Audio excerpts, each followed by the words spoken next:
धुळे जिल्हा परिषदेच्या आवारात धुळखात पडलेल्या रुग्णवाहिकांना अखेर मुहूर्त सापडलाय। 4 तारखेला लोकार्पण होणार असल्याची माहिती आहे। तर रुग्णवाहिका वाटपामध्ये शिंदखेडा आणि धुळे तालुक्याला झुकतं माप देत शिरपूरवर अन्याय केल्याचा आरोप केला जातोय।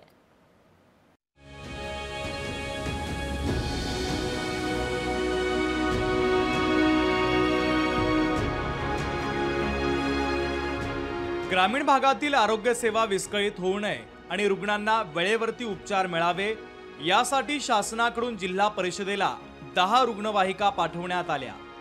या रुग्णवाहिका गेल्या 1.5 ते 2 महिन्यांपासून जिल्हा परिषदेच्या आवारामध्ये धुळखात पडलेल्या होत्या।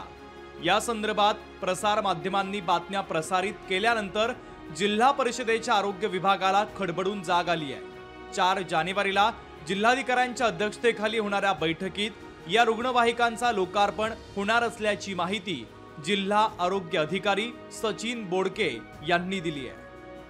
राज्य शासनाकडून 10 प्राथमिक आरोग्य केंद्रांसाठी नवीन ॲम्ब्युलन्सचा पुरवठा झालेला आहे आणि येत्या 4 तारखेला आम्ही त्याचा लोकार्पण सोहळा करणार आहोत। सध्या सर्व प्राथमिक आरोग्य केंद्राला ॲम्ब्युलन्स ऑलरेडी उपलब्ध आहेत धुळे शहरात। या 10 रुग्णवाहिकांमध्ये एकट्या शिंदखेड तालुक्याला 4 आणि धुळे तालुक्याला 4 रुग्णवाहिका देत झुकतं माप देण्यात आलंय। साक्री तालुक्याला केवळ 2 रुग्णवाहिका देण्यात आल्या।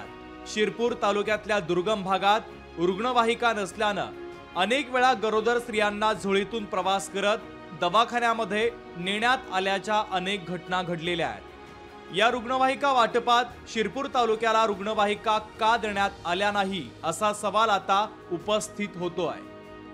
धुळे जिल्हा प्रशासन या सर्व गाड्या रुग्णवाहिका धुळखात पडल्या आहेत। ग्रामीण भागामध्ये एवढे ॲक्सिडेंटचे केसेस झाले आहेत, त्यांना दवाखान्यात गाडी उपलब्ध राहत नाही। ते खाजगी ड्रायव्हर्स खाजगी रिक्षा करून धुळे जिल्हा रुग्णालयात येतात, परंतु धुळे जिल्हा परिषदेला काय वाटत नाही की लवकरात लवकर या रुग्णवाहिकांची लोकार्पण करावं। धुळे जिल्ह्यात आलेल्या रुग्णवाहिकांचा 8 दिवसामध्ये सुरक्षित वापर सुरू न केल्यास आंदोलन केलं जाईल असं सामाजिक कार्यकर्ते डॉक्टर श्रीकृष्ण बेडसे यांनी माध्यमांना सांगितलं आहे। यांना आवाहन करतो की येत्या लवकरात लवकर 8 दिवसाच्या आत लोकार्पण करावं ही विनंती, अन्यथा आंदोलन केल्याशिवाय राहणार नाही ही माझी चेतावणी व विनंती आहे। रुग्णवाहिका वाटपात शिंदखेडा आणि धुळे तालुक्याला झुकतं माप देत जर शिरपूरवर अन्याय केला गेला असेल तर शिरपूरलाही लवकरात लवकर रुग्णवाहिका मिळाव्या अशी अपेक्षा आता व्यक्त केली जाते आहे। विशाल ठाकूर, लोकशाही मराठी, धुळे।